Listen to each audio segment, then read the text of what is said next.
যুক্তরাষ্ট্রের Washington ডিসিতে national prayer breakfast অনুষ্ঠানে যোগ দিয়েছেন বিএনপির ভারপ্রাপ্ত চেয়ারম্যান তারেক রহমানের মেয়ে জাইমা রহমান।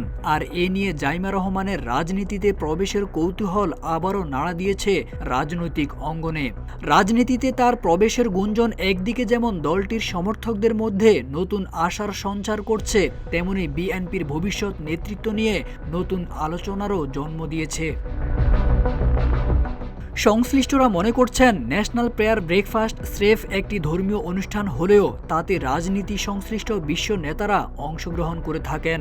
স্বয়ং যুক্তরাষ্ট্রের প্রেসিডেন্ট সেখানে উপস্থিত থাকেন। সুতরাং বিশ্ব নেতাদের উপস্থিতিতে এমন একটি অনুষ্ঠানে জাইমা রহমানের অংশগ্রহণ করা নিশ্চয়ই বিএনপির পক্ষ থেকে তাৎপর্যপূর্ণ।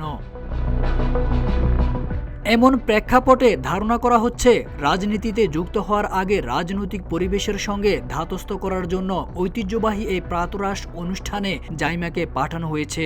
আর এর মধ্য দিয়ে রাজনীতির প্রাথমিক সিঁড়িতে পা রেখেছেন তিনি। তবে জাইমা রহমানের রাজনীতিতে সম্পৃক্ত হওয়ার বিষয়টি এখনও কৌতূহলের পর্যায়ে রয়েছে বলে মনে করেন রাজনৈতিক বিশ্লেষকরা।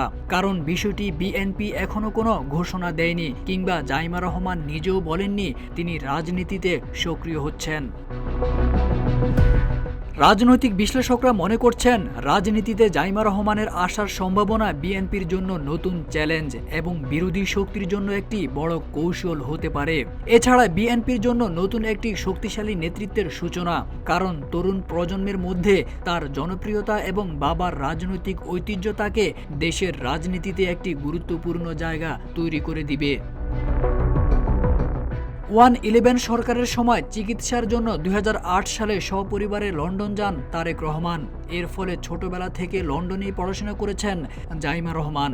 বিশ্বখ্যাত লন্ডনের কুইন মেরি ইউনিভার্সিটি থেকে ব্যারিস্টারি পাশ করেন তিনি।